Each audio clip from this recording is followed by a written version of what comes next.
तो यहाँ पर भी ऊ आया हुआ है और इधर भी ऊ आया हुआ है, तो दोनों ऊ को मिलाकर ये दीर्घ ऊ बन गया। देखो सूर्यास्त हो रहा है। अब यहाँ पे सूर्यास्त शब्द जो दिया हुआ है इसे ध्यान से देखो। सूर्यास्त, इसमें मैं लिख के दिखा रही हूँ। सूर्यास्त को कैसे हम समझेंगे? सूर्यास्त ऐसे लिखा हुआ है, तो इसको जब हम तोड़ेंगे तो इसमें आपने आवाज को भी सुना होगा, सूर्यास्त। सूर्य और अस्त दो शब्द इसमें दिखाई दे रहे हैं ना, सूर्य और अस्त। तो इसको हम कैसे लिखेंगे? पहले सूर्य और प्लस अस्त, तो ये दो शब्द बन गए। दो शब्दों के अंतिम वाले वर्णों को हमने देखना। अंतिम सूर्य, य में अ सुनाई दे रहा है, अ की आवाज आ रही है, तो अ हमने यहां लिख दिया। और दूसरी तरफ अस्त, यहां पर अ लिखा ही हुआ है, इसको अलग से सोचने की जरूरत नहीं, इसमें अ है, तो इस आ को भी हमने यहां लिख दिया। अर्थात अ प्लस अ मिलकर जो होता है ना, ये वाली ध्वनि और ये वाली ध्वनि मिलकर दीर्घ ध्वनि हो जाती है, यानी कि बड़ा आ हो गया। अब बड़ा आ होने के कारण हम सूर्य और अस्त को जब हम जोड़ेंगे तब क्या बनेगा?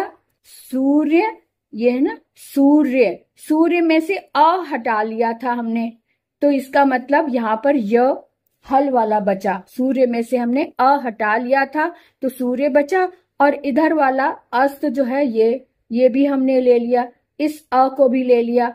तो सूर्य, हमने ये देखा सूर्य धन अस्त है, यानी ये वाला आ और ये वाला आ दोनों को मिलाकर हमने दीर्घ आ कर दिया। ये नियम है, जब एक ही स्वर दोनों तरफ सेम स्वर होते हैं तो उसी स्वर का दीर्घ हो जाता है ना। तो यहाँ पे दीर्घ आ हो गया, तो इसको हम इस शब्द में कैसे जोड़ेंगे? देखो, सूर्य, य में हल है और प्लस आ, और इधर वाला आ भी हट गया था तो यहाँ पे स्त बना हुआ है ना, क्योंकि ये वाला आ भी हमने नीचे ले लिया था, तो यहाँ पे खाली ये स्त बचा हुआ है। तो हम इसको कैसे जोड़ेंगे? सूर्य प्लस आ और स्त। जब यहाँ पे हल लगा होता है किसी व्यंजन में, जब हम उसमें कोई स्वर जोड़ देते हैं तो हल हट जाता है, तो ये कैसे बन जाएगा? सूर्या, आ बड़ा है ना, तो इसलिए सूर्या और स्त इसके अंदर जोड़ दिया, तो ये शब्द बन गया सूर्यास्त। सूर्यास्त ये शब्द बन गया। तो ये वाला शब्द जो था यहाँ पर, ये इस तरह से बना है, देखो सूर्यास्त हो रहा है। समझ आ गया ना? अब दूसरी तरफ देखते हैं ये क्या कह रही है, दूसरी पिक्चर में क्या बताया जा रहा है।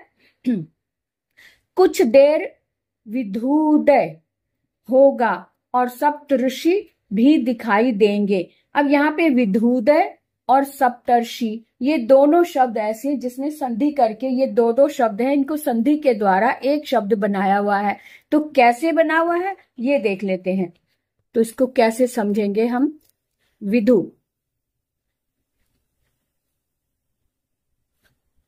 विधु का मतलब चंद्रमा होता है, और उदय, उदय का मतलब निकलना है ना। जैसे सूर्यास्त, तो सूर्य में अस्त, अस्त छुपना, तो विधु उदय, उदय मतलब निकलना। तो यहाँ पे दोनों तरफ सेम स्वर है। मैंने बताया था ना कि जिसमें दोनों तरफ सेम समान स्वर होते हैं तो उसी स्वर का दीर्घ हो जाता है। तो यहाँ पर भी ऊ आया हुआ है और इधर भी ऊ आया हुआ है, तो दोनों ऊ को मिलाकर ये दीर्घ ऊ बन गया, है ना, दीर्घ ऊ बन गया। अब विधुदय, अब जब हम ध में से हमने ऊ निकाल लिया तो यहाँ क्या बचा था? ध, है ना, ऊ निकल गया ना, तो ध में ये हल लगा हुआ है, और यहाँ पर भी उदय है तो उदय का ये बन गया।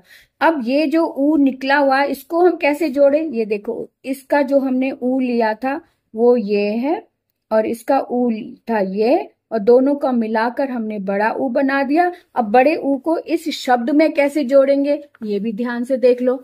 बड़े, ये विधु ध में, यहाँ पे अभी हमारे पास ये हल लगा हुआ है, इसमें हमने ये वाला ऊ यहाँ लगा दिया क्योंकि हमने इसमें ऐड करना है, तो ऊ लग गया।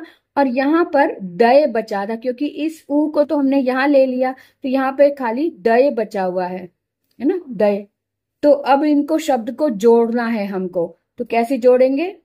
ध में ऊ मिला देंगे तो इसका हल हट जाएगा, तो विधु जो है स्वर जो है मात्रा बनकर लग जाता है ना। तो बड़ा ऊ जो था वो हमने बड़े ऊ के रूप में यहाँ मात्रा के रूप में लगा दिया और साथ में ये दय लगा दिया, तो विधुदय ये शब्द बन गया तैयार। ठीक है, अब दूसरे शब्द को भी देख लें जो इसमें सप्तर्षि बताया हुआ है। तो सप्तर्षि में भी संधि है, लेकिन इसमें इसकी संधि थोड़ी सी भिन्न है। सप्तर्षि लिखेंगे, पहले तो लिख के देखें सप्तर्षि, इसको पढ़ कैसे रहे, सप्तर र जो है अर की आवाज है, सप्तर्षि। तो यानी कि इसको जब हम तोड़ेंगे तो ये शब्द बनेगा सप्त प्लस ऋषि, सप्त प्लस ऋषि।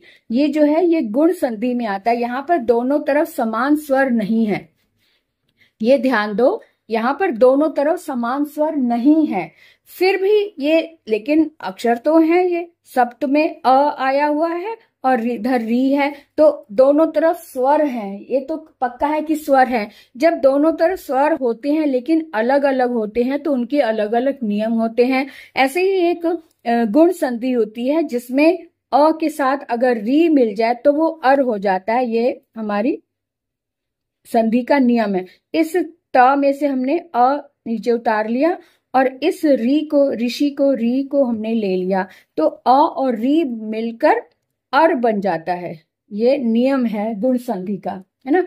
तो अर बन गया, तो इसका मतलब